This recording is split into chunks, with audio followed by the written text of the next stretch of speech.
ഇപ്പോൾ നമുക്കൊപ്പം ശ്രീ പ്രൊഫസർ കുസുമം ജോസഫ് കൂടി ചേരുകയാണ്, സാമൂഹ്യ നിരീക്ഷക. ശ്രീ കുസുമം ജോസഫ്, താങ്കൾ ഈ പോരാട്ടത്തിൽ ആദ്യം തന്നെ ഇടപെടുകയും ആ കുട്ടികളുടെ നീതിക്ക് വേണ്ടി പരിശ്രമിക്കുകയും ചെയ്തവരുടെ കൂട്ടത്തിൽ മുൻനിരയിലുള്ള ഒരു വ്യക്തിയാണ്. നോക്കൂ, ആദ്യം ഒരു കുട്ടിയുടെ മരണം സംഭവിക്കുന്നു. 52 ദിവസത്തിന്റെ വ്യത്യാസത്തിലാണ് മറ്റൊരു കുട്ടിയും മരണപ്പെടുന്നത്. ആദ്യ കുട്ടിയുടെ മരണം സംഭവിക്കുന്നതിന് മുൻപ് തന്നെ ആ കുട്ടിയെ ലൈംഗികമായി ഈ പ്രതി ദുരുപയോഗം ചെയ്യുന്ന വിവരം ഈ അമ്മയ്ക്കും രണ്ടാനച്ഛനും ബോധ്യമുള്ളതാണ്. അതിനുശേഷവും അവരെ എന്റർടൈൻ ചെയ്യുകയും വീട്ടിൽ വിളിച്ചു വരുത്തുകയും ഒക്കെ ചെയ്തുകൊണ്ടിരുന്നു. അത് ഒന്നാമത്തെ കുട്ടിയുടെ മരണത്തിലേക്ക് നയിച്ചു. രണ്ടാമത്തെ കുട്ടിയെ പോലും രക്ഷിച്ചെടുക്കാൻ ഒരു ശ്രമവും നടന്നില്ല. ആ കുട്ടിയെയും മരണത്തിലേക്ക് തള്ളിവിടുകയായിരുന്നു. അപ്പോൾ അറിഞ്ഞുകൊണ്ട് ഈ കുഞ്ഞുങ്ങളെ, 2 കുഞ്ഞുങ്ങളെയും മരണത്തിലേക്ക് തള്ളിവിട്ട ഒരമ്മ ഏതെങ്കിലും തരത്തിലുള്ള ഒരു പിന്തുണയോ ഏതെങ്കിലും തരത്തിലുള്ള ഒരു ആനുകൂല്യമോ അർഹിക്കുന്നുണ്ടോ? ഇത്ര ക്രൂരമായ വാക്കുകൾ നമ്മൾ ഉപയോഗിക്കുമ്പോൾ 2 കുട്ടികൾ നഷ്ടപ്പെട്ട ഒരമ്മയെ പറ്റിയാണ് നമ്മൾ ഇത് പറയുന്നത് എന്ന് നമ്മൾ ആലോചിക്കണം. മാരകമാണിതൊക്കെ. അങ്ങനെ 2 കുട്ടികളെ കൊലപാതകത്തിന് പ്രേരിപ്പിച്ച ഒരമ്മ ഇത്ര സാഹസികമായി സമരം ചെയ്യാനും ദീർഘനാൾ അതിന്റെ പിന്നാലെ നടക്കാനും കേസിന് പോകാനും അതിനുശേഷം CBIയുടെ പിന്നാലെ പോകാനും ഇങ്ങനെയെല്ലാം ശ്രമിക്കാൻ അവരൊരു മനോരോഗിയാണോ? അല്ലല്ലോ. അവർ കൊലപ്പെടുത്താൻ ഇഷ്ടപ്പെട്ടിരുന്നെങ്കിൽ, അല്ലെങ്കിൽ അവർക്ക് അത്തരത്തിലുള്ള ഒരു താല്പര്യം ഉണ്ടായിരുന്നെങ്കിൽ അത് അവിടെ അവസാനിക്കണ്ടേ? ഈ പോലീസിന്റെ കേസോടുകൂടി അത് അവിടെ അവസാനിച്ചു പോകണ്ടേ? അങ്ങനെ ചെയ്യുന്നില്ല. അവരിപ്പോഴും അവരുടെ 2 കുഞ്ഞുങ്ങൾ, ഇന്ന് ഞാൻ അവരോട് സംസാരിച്ചു, എന്റെ 2 കണ്ണാണ് നഷ്ടപ്പെട്ടത് എന്നവര് പറയാണ്. എന്നിട്ട് അവര് പറയുന്നു, ഇതുകൊണ്ടൊന്നും ഞാൻ പുറകോട്ട് പോകില്ല. എന്നെ ഇങ്ങനെ സദാചാര വിരുദ്ധയായും ഞാനാണ് കുട്ടികളെ കൊല്ലാൻ പ്രേരണ നൽകിയത് എന്നൊക്കെ പറയുന്നത് എന്തിനു വേണ്ടിയാണ് എന്ന് എനിക്കറിയാം എന്നാണ്. അപ്പൊ അവർക്ക് എന്തെങ്കിലും അവരുടെ ഭാഗത്തു നിന്ന് ഒരു വീഴ്ചയുണ്ടെങ്കിൽ CBI അന്വേഷിക്കട്ടെ എന്നവർ പറയുമോ? വീണ്ടും വീണ്ടും CBIക്ക് പിന്നാലെ പോകുമോ? മറ്റൊന്നുള്ളത്, ഞങ്ങള് ഇപ്പൊ CR പറഞ്ഞത് ഞാൻ കേട്ടു, 2019 അവസാനത്തിലാണ് ഈ കേസിലേക്ക് ഇടപെടുന്നത്. പക്ഷേ 2017 രണ്ടാമത്തെ കുഞ്ഞ് മരിച്ച ഉടനെ തന്നെ, ആ ആഴ്ചയിൽ തന്നെ ഇതൊരു വലിയ എന്താ പറയേണ്ടത്, അതീവ വേദനാജനകമായ ഒരു സംഭവമാണ് എന്നുള്ളത് കൊണ്ട്, കുട്ടി മരിക്കുകയല്ല, 2 കുട്ടികളും തൂങ്ങി നിൽക്കുകയാണ് എന്നുള്ളത് കൊണ്ട് ഞാനും എൻ്റെ സുഹൃത്തുക്കളും ഇവിടെ ചെന്നിരുന്നു. ഈ വാളയാറിൽ ചെല്ലുമ്പോ അന്ന് പ്രതികളാക്കപ്പെട്ട ആളുകളെ ഈ വീട്ടിലേക്ക് തെളിവെടുപ്പിനായി കൊണ്ടുവരികയാണ്. അത് ആ പ്രദേശത്തുള്ള ഒരുപാട് ആളുകൾ കൂടുകയും ആ സമയത്ത് തന്നെ ഈ പ്രതികളായ ആളുകളുടെ ബന്ധുക്കൾ, അതായത് ഈ അമ്മയുടെ ബന്ധുക്കൾ തന്നെ പ്രതികളിൽ, അതില് ഈ പ്രദീപ് മാത്രം അമ്മയുടെ ബന്ധുവല്ല എന്നാണ് ഞാൻ മനസ്സിലാക്കുന്നത്. ചെറിയ മധുവും വലിയ മധുവും ഈ വാളയാർ അമ്മയുടെ ബന്ധുക്കളാണ്.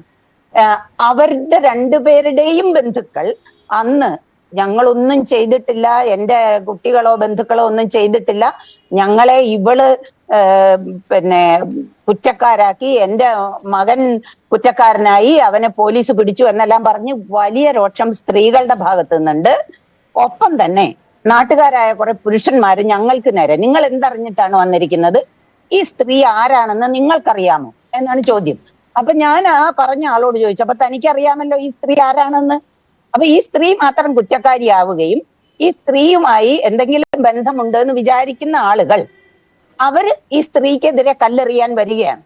ഇത് നമ്മുടെ നാട്ടിലെ ഒരു രീതിയാണ്. അമ്മയെ അധിക്ഷേപിച്ച് അമ്മ കുറ്റക്കാരിയാണ് എന്ന് വരുത്തി തീർത്തതിന് ശേഷം ഈ കേസങ്ങ് ഒതുക്കുക. നമ്മുടെ മലയാളിയുടെ പൊതുബോധം ഒന്ന് ആലോചിക്കണം.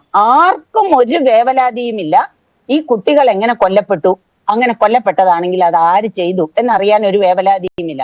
ഞാൻ 2020 ഇപ്പൊ CR ഒക്കെ ഉൾപ്പെടെയുള്ള ഞങ്ങളുടെ ടീം 2020 ജനുവരി 4 മുതൽ 18 ജോസഫ്, താങ്കൾ ഉൾപ്പെടെ ഈ വിഷയത്തിൽ ഇടപെട്ട ഒരു വ്യക്തിയുടെയും അതിലെ ആ കുട്ടികൾക്ക് നീതി കിട്ടണം എന്ന ആഗ്രഹം, അതിനുവേണ്ടിയുള്ള പോരാട്ടം, അതിനുള്ള ശ്രമങ്ങളെ വില കുറച്ച് കണ്ടിട്ടല്ല, അതിനെയൊക്കെ മാനിച്ചുകൊണ്ടാണ്. ആ കുട്ടികൾക്ക് നീതി കിട്ടിയേ മതിയാകൂ, അവിടെ ഉറച്ചു നിന്നുകൊണ്ട് തന്നെയാണ് ആ കുട്ടികൾക്ക് ഈ അവസ്ഥയുണ്ടാകാൻ കാരണക്കാരായതിൽ ആ അമ്മ പെട്ടിട്ടുണ്ടെങ്കിൽ അവരെ സംരക്ഷിക്കേണ്ടതുണ്ടോ? അവരെ തള്ളിപ്പറഞ്ഞുകൊണ്ട് തന്നെ ഈ പോരാട്ടം നടത്തുന്നതിൽ എന്തെങ്കിലും ശരികേടുണ്ട് എന്ന് താങ്കൾക്ക് തോന്നുന്നുണ്ടോ? അവർ ഈ പറയുന്നത് പോലെയുള്ള കുറ്റകൃത്യം ചെയ്തതാണെങ്കിൽ അവിടെ എത്തി ആ പരിസരം മനസ്സിലാക്കി അവരുമായി സംസാരിച്ച പലരും ഈ രീതിയിലുള്ള സംശയം ഒളിഞ്ഞും തെളിഞ്ഞുമൊക്കെ ആദ്യം മുതൽ തന്നെ പറയുന്നുണ്ട്. അന്വേഷണ ഉദ്യോഗസ്ഥൻ ആ തരത്തിലൊരു റിപ്പോർട്ട് നൽകിയിട്ടുണ്ട്. പക്ഷേ തുറന്നു പറയാനുള്ള ഒരു ഭയം, നമ്മുടെ സമൂഹം അത് എങ്ങനെ ഉൾക്കൊള്ളും, ഈ ആകെ നടക്കുന്ന പോരാട്ടത്തെ അത് പിൻവലിക്കുമോ എന്നൊക്കെയുള്ളൊരു ഭയം കൊണ്ട് പലരും അത് പുറത്തു പറയാൻ മടിച്ചിരിക്കുകയാണ്. ഞാൻ ഇപ്പോൾ ചോദിക്കുന്നു, CBIയുടെ കുറ്റപത്രം വന്നതിന് ശേഷം പോലും നമ്മൾ അങ്ങനെ ആ ഒരു തെറ്റിനൊപ്പം നിന്ന് ഒരു ശരിക്ക് വേണ്ടിയുള്ള പോരാട്ടം നടത്തേണ്ടുന്ന സാഹചര്യമുണ്ടോ? അത് തെറ്റാണ് എന്ന് പറഞ്ഞുകൊണ്ട് തന്നെ ഈ പോരാട്ടം നടത്താനുള്ള ഒരു സാഹചര്യം നമ്മുടെ സമൂഹത്തിലില്ലേ? അത് തെറ്റാണെന്ന് പറയണമെങ്കിൽ CBIയുടെ റിപ്പോർട്ട് നമുക്ക് കിട്ടണം. നിങ്ങളൊന്ന് ആലോചിക്കണം. ഈ CBIയുടെ റിപ്പോർട്ട് CBI കോടതിയിൽ കൊടുത്തിട്ടേ ഉള്ളൂ. CBI കോടതി അത് ആക്സെപ്റ്റ് ചെയ്യട്ടെ. ഇതിലെ പരാതിക്കാർക്കും ഇപ്പൊ സിയർ തന്നെ പറഞ്ഞല്ലോ, പൈസ കെട്ടിവെച്ചിട്ട് പോലും എന്തുകൊണ്ടാണ് ചാർജ് ഷീറ്റ് കൊടുക്കാത്തത്? മാത്രവുമല്ല 4-ാം തീയതി ഹിയറിംഗ് നടന്നിട്ടില്ല എന്നാണ് പറയുന്നത്. പബ്ലിക് പ്രോസിക്യൂട്ടർ വന്നിട്ടില്ല. അപ്പൊ ഇതിന്റെ പിന്നിലൊക്കെ വലിയ അജണ്ടയുണ്ട് എന്ന് നിങ്ങൾക്കും മനസ്സിലാകേണ്ടതല്ലേ? എന്താണ് ചില മാധ്യമങ്ങൾക്ക് ഇത്ര വ്യഗ്രത? കേരളത്തിൽ ഈ ഒരു കേസല്ലല്ലോ ഉള്ളത്. ഇതിനെ ഇങ്ങനെ ഹൈലൈറ്റ് ചെയ്ത് അമ്മ കുറ്റവാളിയാണെന്നും അമ്മ സദാചാര വിരുദ്ധയാണെന്നും സ്ഥാപിച്ചെടുക്കേണ്ടത് ആരുടെ താല്പര്യമാണ് എന്നാണ് നമ്മൾ ആലോചിക്കേണ്ടത്. അമ്മ സദാചാര വിരുദ്ധ ആയതുകൊണ്ട് കുഞ്ഞുങ്ങൾ കൊല്ലപ്പെടാൻ യോഗ്യരല്ല. മറ്റൊന്നുള്ളത്, ഈ രണ്ടാമത്തെ കുട്ടിക്ക് 9 വയസ്സേ ഉള്ളൂ.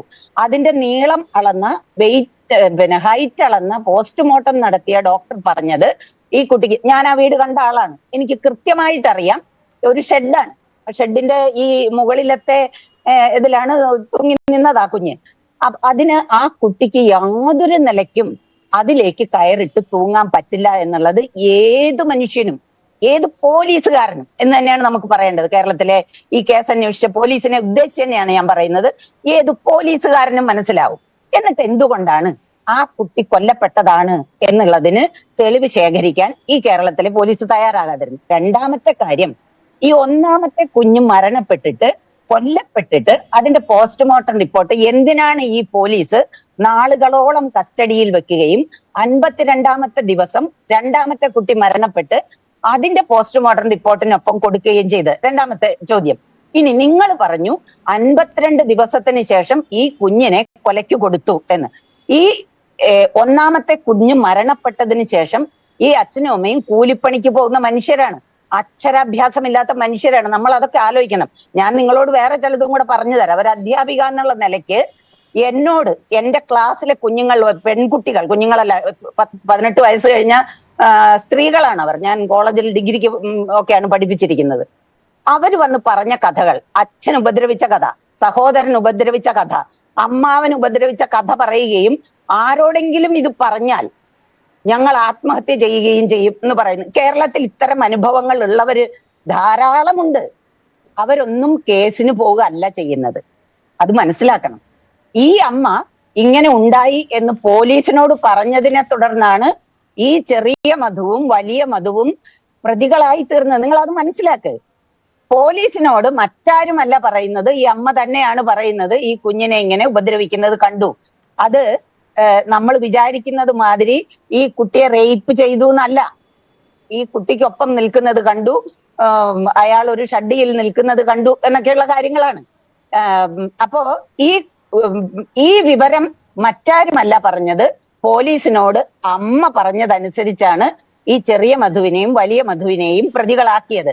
അപ്പോ അമ്മ പറഞ്ഞു കഴിഞ്ഞു ഓൾറെഡി പോലീസിനോട്. ഇപ്പോഴും അത് തന്നെയാണ് പറഞ്ഞുകൊണ്ടിരിക്കുന്നത്. മറ്റൊന്നുള്ളത്, ഈ അമ്മയുടെയും ഈ കേസിന് പിന്നാലെയുള്ള ഞങ്ങളുടെയും ഒക്കെ ഒരു പരാതിയാണ്, എന്തിനാണ് ആദ്യത്തെ പ്രതികളായ പ്രദീപും ഈ ചെറിയ മധുവും ആത്മഹത്യ ചെയ്തത്? പോലീസിന്റെ അന്വേഷണത്തിൽ അവരാരും കുറ്റക്കാരല്ല എന്ന് കണ്ടെത്തിയതിന് ശേഷം, നിങ്ങൾക്കും ഒരു സാമാന്യ ബുദ്ധിയിൽ ആലോചിച്ചാൽ മനസ്സിലാവുമല്ലോ, അവരാരും കുറ്റക്കാരല്ല എന്ന് പോലീസ് കണ്ടെത്തിയതിന് ശേഷം അവരെന്തിന് ആത്മഹത്യ ചെയ്തു? അന്ന് നമ്മൾ ആവശ്യപ്പെട്ടിരുന്നു അവരുടെ ആത്മഹത്യ കൃത്യമായി അന്വേഷിക്കണം.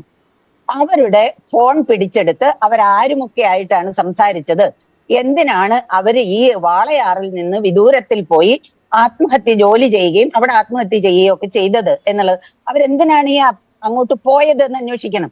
ഇതൊക്കെ നമ്മൾക്ക് കൃത്യമായി അറിയാം ഇതിനകത്ത് വേറെ പ്രതികളുണ്ട് എന്ന്. അല്ലെങ്കിൽ ഈ കേരളം ഇത്ര എന്താ പറയേണ്ടത്, ഇത്ര ഈ പത്രങ്ങൾ, മീഡിയകൾ ഈ അമ്മയെ കുറ്റക്കാരിയാക്കുമ്പോൾ ഇത് സെലിബ്രേറ്റ് ചെയ്യുന്നത് എന്തുകൊണ്ടാണ് എന്ന് എനിക്ക് മനസ്സിലാകുന്നില്ല. ആരെങ്കിലും ചോദിച്ചോ ഈ രണ്ട് കുട്ടികൾ തൂങ്ങി നിന്നത്?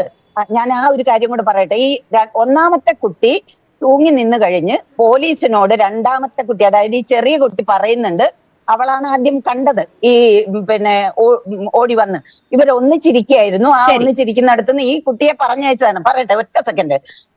ഈ 9 വയസ്സുകാരി പറയുന്നുണ്ട് ചേച്ചിയെ തൂങ്ങി നിൽക്കുന്നത് കണ്ട സമയത്ത് ഞാൻ അങ്ങോട്ട് ചെല്ലുമ്പോൾ രണ്ടാളുകൾ മുഖം മറച്ച് ഓടിപ്പോകുന്നത് ഞാൻ കണ്ടു എന്ന്. ആ രണ്ടാളുകൾ ആരാണ് നീ വിദഗ്ധരായ പോലീസുകാർ അന്വേഷിച്ചോ? നമുക്ക് കൃത്യമായി അറിയാം ഈ CBIയുടെ ഈ കളികൾ. ഈ സോജനെ പോലെയുള്ള ആളുകൾക്ക് IPS കൊടുക്കുമ്പോൾ ഈ സ്ത്രീ, ഈ അമ്മ, പരാതിക്കാരി അവരൊരു പ്രതിയായി നിൽക്കുമ്പോൾ നാടിന് വലിയ സന്തോഷമാണ്. അയാളെ പ്രൊമോട്ട് ചെയ്യാനും അയാൾ ഇനിയും യോഗ്യനായി വരാനും അങ്ങനെ ഓരോ കേസ് അന്വേഷിച്ചതിൽ വീഴ്ച വരുത്തിയ പക്ഷെ ഇപ്പോൾ അത് CBI ആണല്ലോ കുറ്റപത്രത്തിൽ ഉൾപ്പെടുത്തിയിരിക്കുന്നത്. അപ്പോൾ അതിനെ എങ്ങനെ ആ നിലയിൽ കാണാൻ പറ്റുമെന്ന ഒരു ചോദ്യം കൂടിയുണ്ട്. ഞാൻ താങ്കളിലേക്ക് തിരിച്ചെത്താം.